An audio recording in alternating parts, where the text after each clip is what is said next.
Alright, so some of you asked me in previous other videos that I did about like academics or Georgia Tech in general, and asked me what I did, what types of extracurriculars I did, what my application profile was like to get into Georgia Tech. So in today's video, I'm going to be covering all of that, so sit back, watch, and enjoy.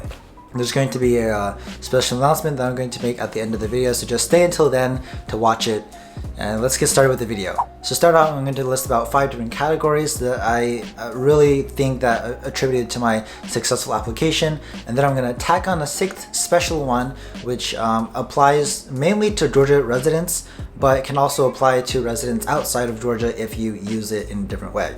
So starting out, those 5 categories are GPA, coursework, essays, standardized testing scores, and extracurriculars. And that's not in like any order of importance. There's a lot of different rankings that people have for all those categories, and I think it's up to the student, each individual student, to determine which category they think they should be focusing on. So anyways, this is going to be my personal experience. Your own experiences, if you apply to Georgia Tech or if you have applied to Georgia Tech, may differ. Without further ado, let's just begin with the first category, GPA. So my GPA was, I think, unweighted. It was between a 3.7 to 3.9, which really goes to show that you don't need a really high GPA to get into a school like Georgia Tech. Moving on to the second category, essay writing. Let's just say essay writing. There are about 3 different questions on essay writing, and the first 2 are generic, like college application questions that you'll probably see on other applications as well. The third one, though, is specific only to Georgia Tech, and it gives you a bunch of different options, and you can select which prompt you want to do. Personally, because I did a lot of entrepreneurship and entrepreneur type business things in high school, I chose the entrepreneur prompt, which was something like, I don't know, I don't remember, but it had something to do with the entrepreneurship spirit and what you want to accomplish at Georgia Tech. And I knew Georgia Tech had a startup and entrepreneurship type program, accelerator, incubator already there, so I talked about that in my application, and then wove together a story of my experience as an entrepreneur in high school and how that turned me into the person that I am today. Doing a lot of research on the school as well can help you with the application, so it doesn't really doesn't have to be entrepreneurship. It could be some other program that Georgia Tech has that you could use in your essay to accentuate why you want to go to Georgia Tech specifically. So the third thing is extracurriculars, and this is pretty important because it's, I think, the most time consuming. In order to show a good standing for the extracurricular category, it's good to dedicate yourself to 1 to 2 organizations for all 4 years of high school. I know a lot of people have the advice of doing a lot of different extracurriculars and doing really well in all of them, but I don't think that's the proper way to go. Especially for Georgia Tech, having a good strength in at least 1 or 2 organizations is important because it shines a light on you in a way that's separate from the academics and all those things. A lot of the things such as your GPA and standardized testing scores shows and gives the colleges a good idea of who you are as an academic. But the extracurriculars gives them a separate idea of what you're like outside of school and when you're doing things in your free time. So for me, I dedicated most of my time to an organization called the JCL, which stands for Junior Classical League, which is a Latin organization for Latin students and Latin enthusiasts.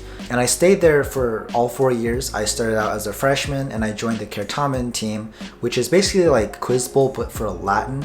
So yeah, I competed for all 4 years, and we actually took first place at state for 2 of those years. And I also rose to the position of vice president in my 4th year for my school, which showed 3 main things, I think. One was that I could dedicate my time to an organization for a long period of time, and 2, that I had a competitive spirit and that I could compete and win against others, and 3, that I could show leadership and leadership values in the position that I was as vice president. So even though I was only in one organization, I stayed there a long time and I did a lot of things in there that showed, some of my other strengths as compared to just the academics. And number 4, I guess? Yeah, number 4, standardized testing. So standardized testing is that kind of thing where it's like kind of like GPA. It levels the playing field for you. If you have a really high standardized test score, that's great. That's like a little boost ahead of the others. But if you're average, it doesn't really damage your chances that much as long as you can bring the other parts of your application up as well. If you're well-rounded in like most of the other areas, then having like a spike in standardized testing might put you over the top against some of the other candidates and let you get in. So yeah, I don't really place too high of an emphasis on standardized testing because you don't have to do really well to get into Georgia Tech. I think scoring, if you do score like an average, you still have a good chance of getting in. If you have an above average score, then that's even better. So standardized testing, at least for me, is just one of those things where and you should do as well as you can to get the highest possible score, but don't stress too much over it. It's just another piece of your numeric application. There's two different types of the standardized testing. There's the SAT and the ACT. You do not need to take both. I would recommend just sticking with one of them and doing really well on that. So for me personally, I only took the SAT. I got a 1520 out of 1600, which put me above average for Georgia Tech applicants, which is one of those things where it's like the spike where you can like get a small edge over other applicants. So I wouldn't really focus on it too much. Alright, so for category number 5, which is the coursework, I think this is the least important but also still rounds up your application as a whole.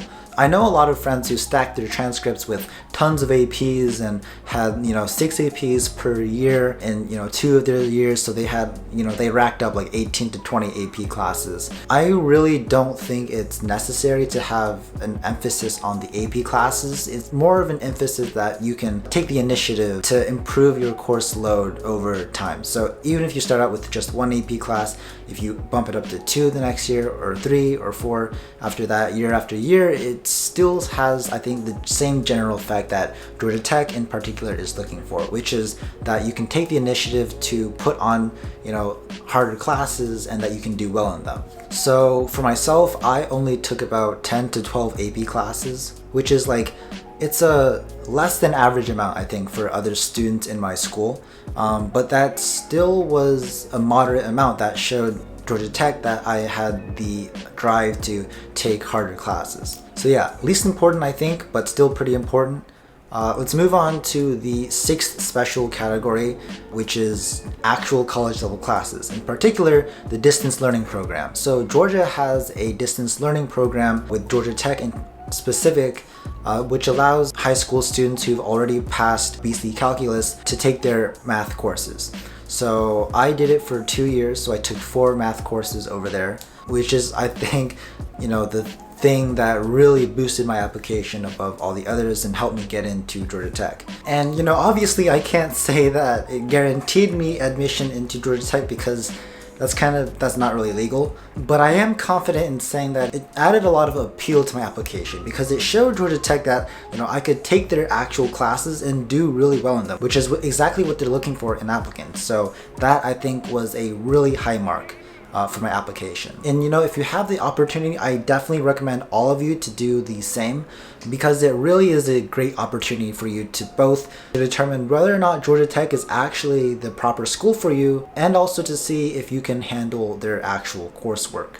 Now, if you are an out-of-state student and don't have access to this distance learning program, fear not, there is still options, and even if you're in-state, you can also do this, but you can enroll in your local community colleges and actually, experience those classes and get credit for them. And Georgia Tech will take some of that college community credit. It won't take all of them, so you might need to check with the school to see which ones will transfer. But regardless of that, if you take those classes, it can show Georgia Tech that you can take actual college coursework and turn that into viewable results. And they will take a lot of emphasis and importance on that because that's something that they're actively looking for in all of their successful applicants. So yeah, that was my tips and advice on extracurriculars, GPA, standardized testing, essays, and all of those things. Hope you guys found it useful. Hope you guys enjoyed.